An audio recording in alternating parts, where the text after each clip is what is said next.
Hello, everybody. Welcome back to yet another episode of the Grief Angels podcast. It has been a while, but we are so happy to be back on the mics.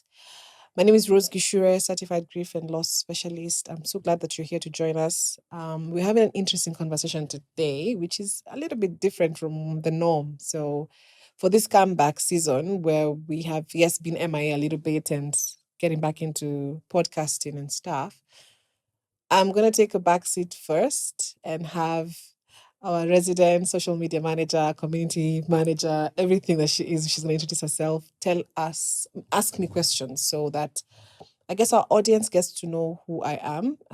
It's been a while since we did a get to know me, and we do have a following that has grown over the last couple of months. So if you're new here, welcome. You belong here. We're happy to have you here. Thank you for joining us. And this is your space. Welcome home, if I may call it that. And if you've been with us through and through the years now, thank you for staying with us. Thank you for holding space for yourself and for everybody else. Without much further ado, I will hand over the questioning to Nzilani, but just one question from me, Nzilani. How are you? I'm fine. I'm fine. Are It's you been fine? also a while being on a podcast, so kind of nervous, but I'm fine. Okay, you'll be Yeah. fine. You'll be fine. So yeah, so tell us about yourself, and then I'll stop my questions there. I'm Caroline Zilani. I'm the social media manager, stroke community manager for Grief Angels podcast. Also, a previous, I was in the first or second cohort The for cohorts. Grief, one of the cohorts for Yeah. Grief Angels. Yeah. That's how I stumbled upon Grief Angels, or rather Rose. And that's among other things, an artist, poet, creative, in a nutshell, a creative. Okay. I'd say that, yes. This is your show.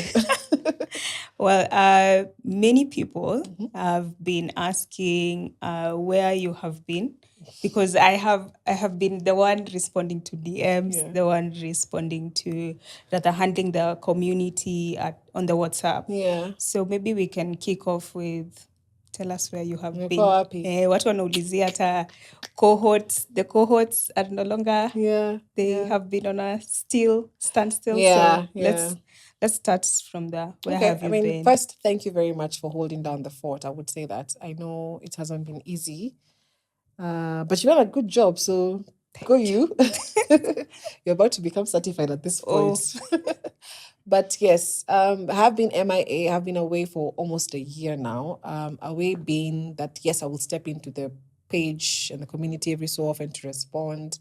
We did a meet and grieve in November last year. November, December. But then I have generally just been out of it, mostly because your girl went out and got pregnant and went and had a baby. So that also did take some time away from me. So here I am back for almost 5 months postpartum now. Baby's doing well. I'm excited. But yeah, that's where I've been. So I've been pregnant. That's where I've been. And I guess the pregnancy itself was an easy pregnancy for sure, but it also just demanded its own time and attention, and there's only so much you can do. So I was like, okay, where do I need help? And here's the help.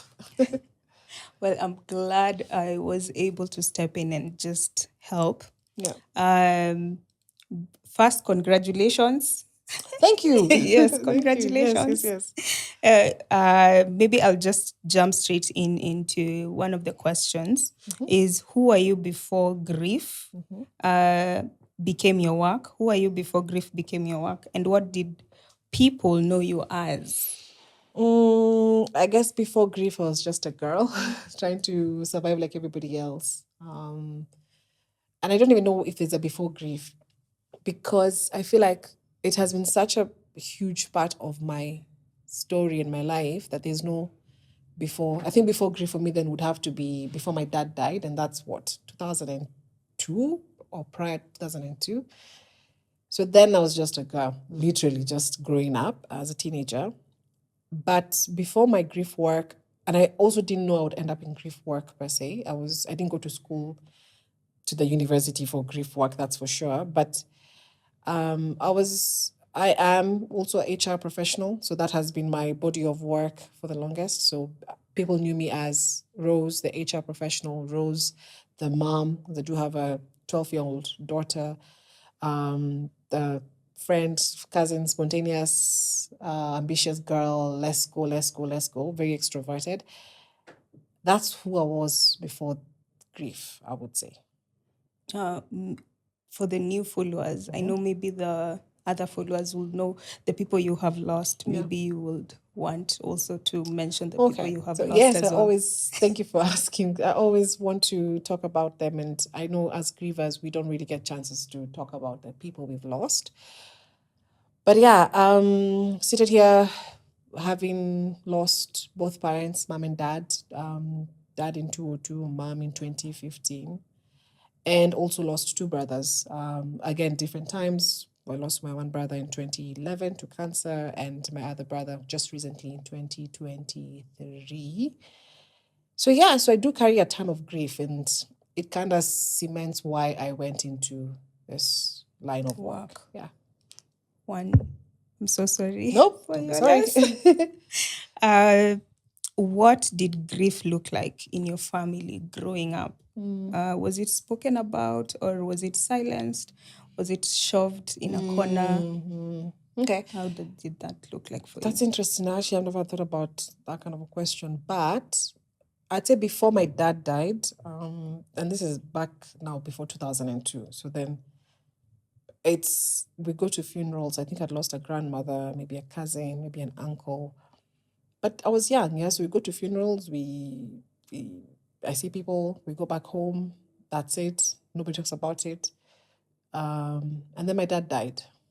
So that changed everything for me, because then now I was like, well, initially it was ayo ni mambo ya Mungu, things like that happen.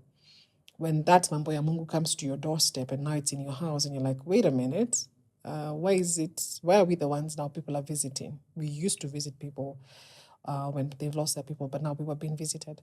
So then after that, I think it kind of, and maybe bless my mom for it, she kind of held space in a way, not knowing that she was doing it. She talked to us about it, yeah. And I guess she was trying to talk to us because she's like now been left as a single mom with 4 kids, and how do you navigate that? What do you tell them? So that she kind of would talk to us here and there. But I would say only after now my brother died in 2011 that maybe me and my mom began to actively sit down and talk about grief. And I would ask her questions like, I mean, having lost a husband and now a son, what's it like for you? So then that began to open the doors to allowing grief to be part of the conversations that we have. So initially it really wasn't, and it's because we're coming from an African home. Yeah, these things are taboo. You don't talk about that. You don't. It's almost like inviting death is what people say. So if death has already come and taken somebody that you love, let it be. Just don't talk about it. Leave it alone before it comes back and takes somebody else. But that's not the reality we live in. Death will always come back to get somebody else. So Then how does it look like for you right now with your daughter? yeah, that's a good question also. And that's part of it, that why I've involved her in this work. Like she understands what I do with Grief Angels. She's come to a lot of my events. She will find me deep in grief and she'll be like, okay, are we grieving? Yes. Then she'll give me time. So it means that I'm raising 12 years now. I'm raising a daughter who's very aware that grief does exist in the world, that loss exists, and this is what it looks like when it comes. She saw me go through it 3 years ago when she was a bit older to understand. She was 9 then, so she knew that mommy is grieving my uncle's death, and this is that it's hard. It's not easy. I don't hide when I have to go grieve.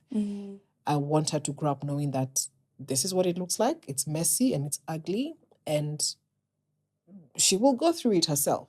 And I guess hope that I've taught her well enough, not necessarily to be ready for it when it comes, but just to know what to do when it comes. Yeah. Having experienced several losses, what's that one loss that just cracked you open? Were they different? Did you grieve differently for the different people you have lost? Yeah, I grieved differently because everybody had a different relationship, or at least I had a different relationship with each person. One was my dad, one was my mom, the other person was a brother, even the two brothers. We had different relationships, yeah. But I would say the one that really cracked everything open, and I don't know if it's because it's the latest one, is my brother who died 3 years ago, Washira, and I don't think I was ready for it. Not that you're ever ready. Yeah. But the other three had been an illness first, then death, an illness first, then death. So then if you go through, with my dad, it was cancer. So you go through cancer, a year or two of treatment, then he dies. My brother, the same thing, a year or two of treatment, then he dies.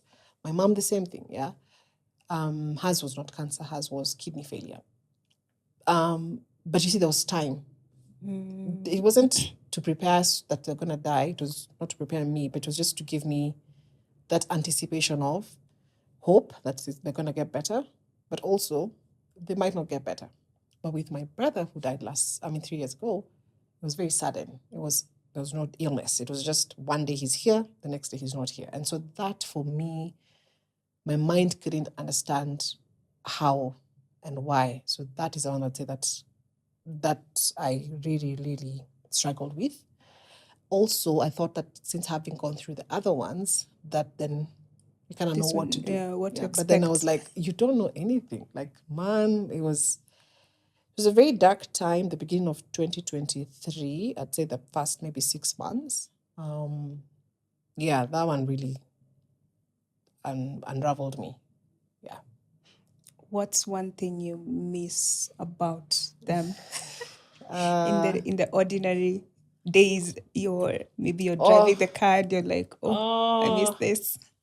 I don't know. I'd say maybe for Washira, because he's the one I kind of, I guess, miss the most now. I guess most recent. I do miss them all on different days, but I'll be lying if I say that I think about my dad as much as I think about Washira, because it's been many years of my dad. And if you think about my dad, actually, I only knew him for 13 years. I've known Washira for over 30 years. So there's more time with Washira. For him, what I miss the most is there's a Kikuyu word that says kemenyi, which means know-it-all. He really was a know-it-all, and I would not struggle to find an answer for something, whether it's general knowledge, he was very good at that, or most especially family history. Like now, because our parents have gone, he was a firstborn, so he kind of knew a lot more people, and he was able to make a lot more connections between how we're related to so and so and so and so. So now in family events, I see someone and I'm like, if Ashira was here, he'd tell me who that person is. And the person will come and say hi to me, and I have no clue who they are. But then I'm like, if only Wash was here, he would know who this person. So I miss that about him. Yeah. I know grievers, we have these moments where they're called grief bombs. Do you have those? Yeah. Do you have those experiences, and where do they meet you? Grief bombs, like you said, it's a bomb that just explodes on you, where this overwhelming feeling of grief just comes over you and washes over you and feels like it's going to consume you. Where do they meet me? Everywhere. Yeah. What was the most embarrassing maybe place that it met you? I would say maybe I feel like church does that, especially with the worship songs.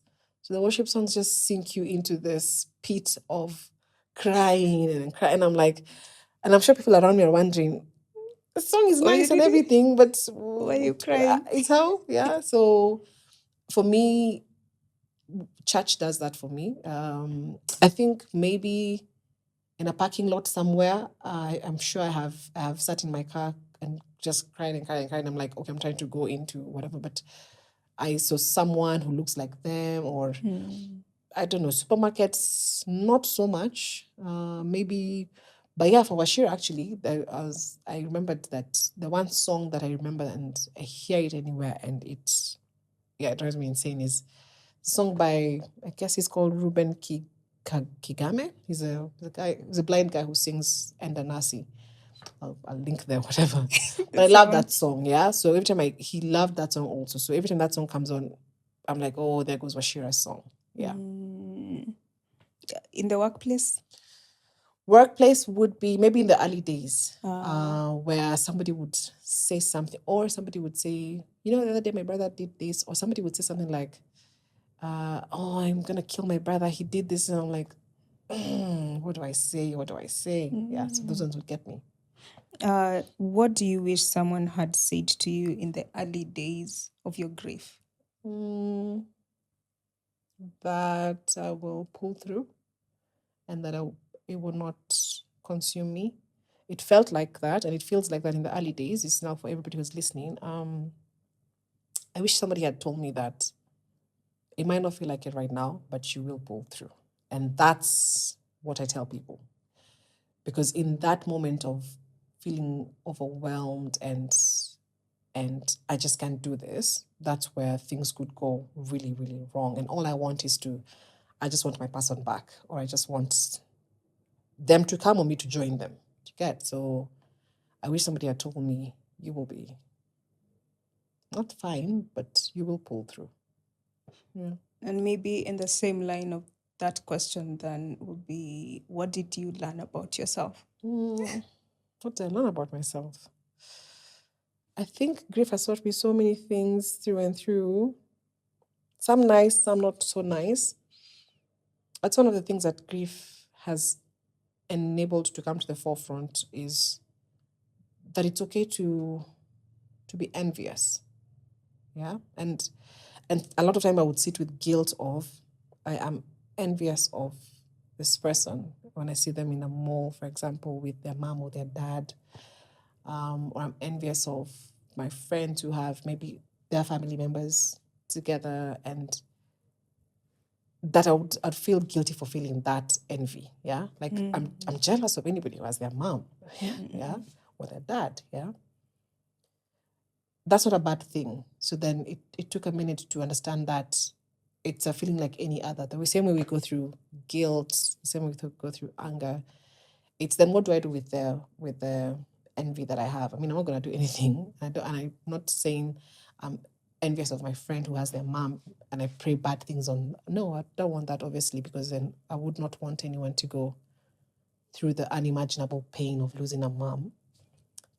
But yeah, so that I learned that it's okay to have those feelings of envy every so often, especially around Christmas time, when everybody's going back to their family and they're playing all these family games and board games and everything nowadays. And I'm like, I don't have that. Yeah. So it's at the Christmas table, it's me and my sister, and that's it. Yeah. I mean, we have children now and family, but then, okay.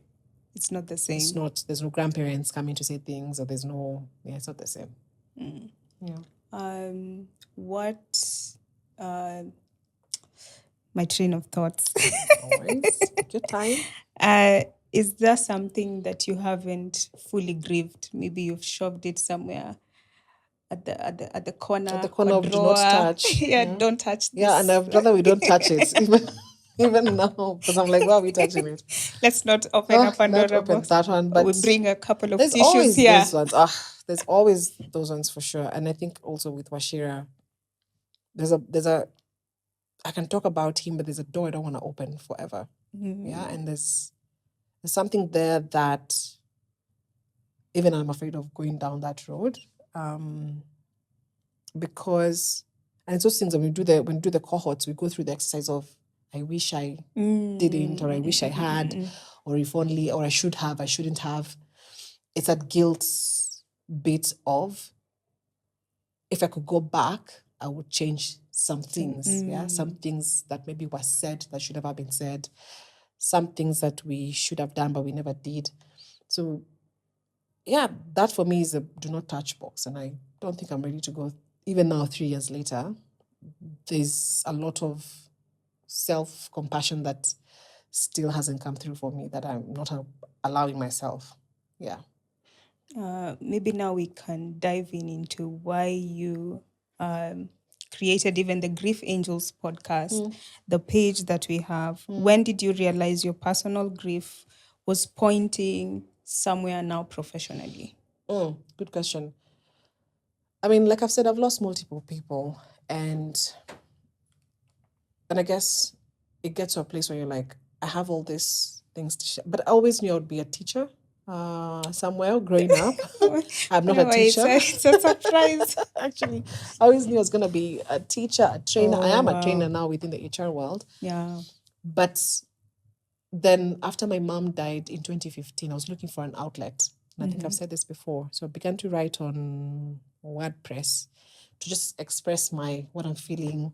And then I'd write that, and then I'd get feedback from people, share that on Facebook, get so much feedback from people that this is good, thank you, this helped me with my own grief. And I'm like, okay, then there's something there. So it took a while to get myself together, but between 2017 and 2022, those maybe, I don't know how many years those are, 5 years, there was just something brewing there that eventually would become what Grief Angels looks like today. 2022 comes, and I think everybody's into podcasting. And then I'm like, okay, maybe it's an audience. It's a platform to reach an audience. But I will say that starting out Grief Angels in 2022, December, I never knew how far it would go. I also didn't know what it would become. For me, it was just come have a conversation, that's it. Podcasting looked very cool. But then the page just took a life of its own, and now it's not just a podcast, it's a community. People feel like they belong. We have cohorts of people who've come through and graduated or gone through our doors. Resources, guys are like, we want meetups, meet and grieve event every year. Okay, we want journals and affirmation cards. And I'm like, okay, go create those. So I'm like, it continues to just take this life of its own, and to a point where now that corporates are beginning to listen, and they're like, okay, come, let's bring this thing into the workplace. And that has been this year at least, yeah. So I didn't know that I was ever going to go do corporate grief training when I started out the first episode. So I'm happy to see where this thing that has grown beyond a podcast goes. And I guess that's why I'm here. I bet there's still stigma around grief conversation, mental health awareness.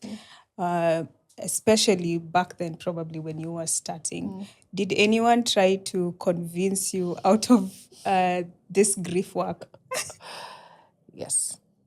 And it's embarrassing to say the person that's tried to convince me the most is myself. But that is more to do with doubt. You see, I'd already gotten the validation that I needed on Facebook with do this, write some more, talk to us more about this stuff. Yeah. Maybe in the form of writing. But then I think I was just trying to tell myself, first, wewe ni nani? Like, whomst are you to even tell people? What do you know, right? I felt very young, inexperienced from I think we get experience validation from like a certification of some sort. So there was no certification then. Now the certification came later. But I felt undeserving or ill-prepared. Like, there's no way, like, why should people listen to you, right?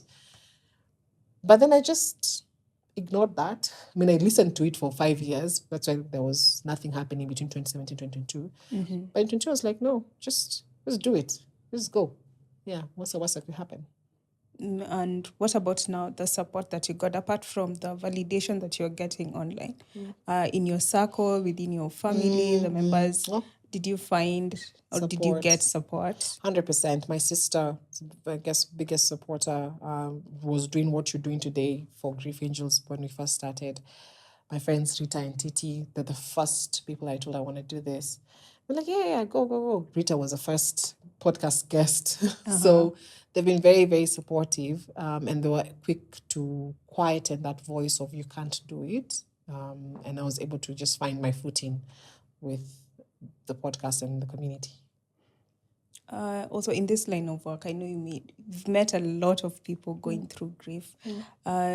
What is one thing that is the hardest part of holding others people's grief while still you're carrying your own? What's the hardest part? The hardest part, I'd say, would be... What's the hardest part?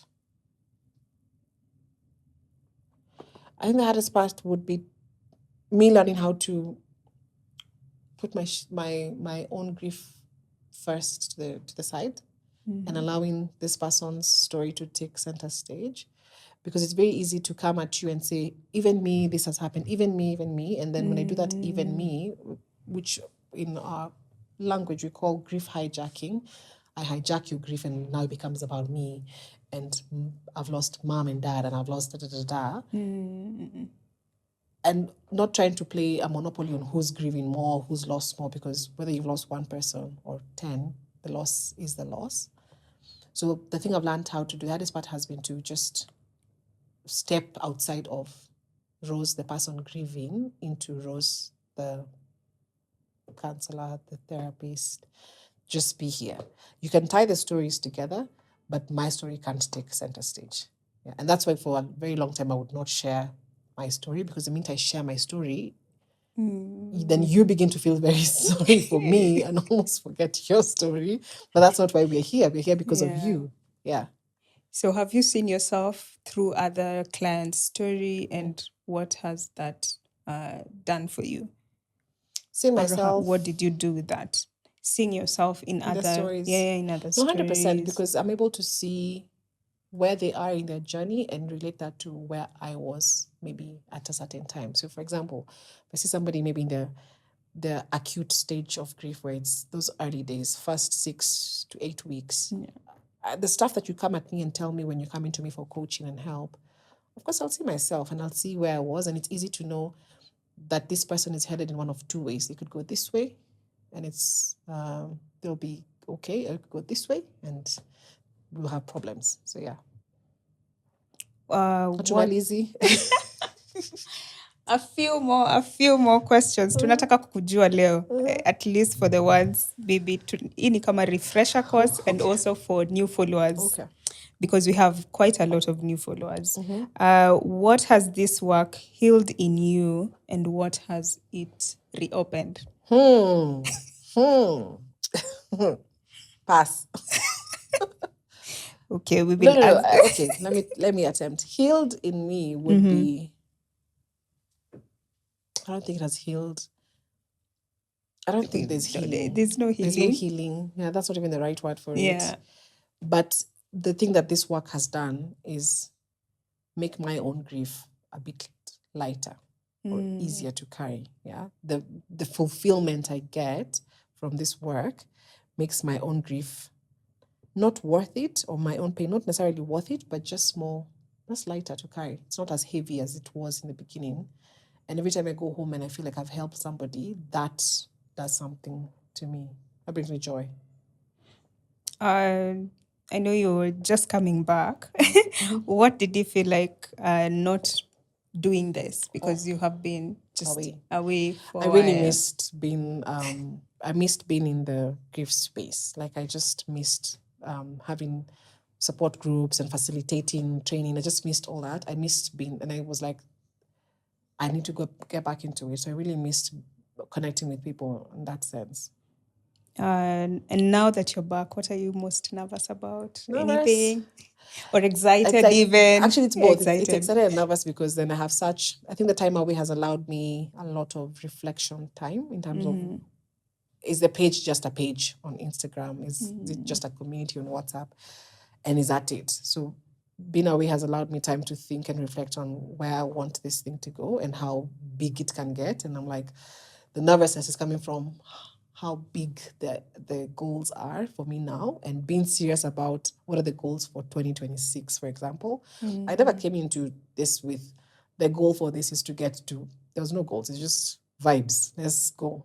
But now there's goals attached to what we need to achieve for 2026 and beyond. So I'm excited and nervous about that stuff. And I think, I guess we've been playing small, but I guess not anymore. Grief Angels to the world. To the world.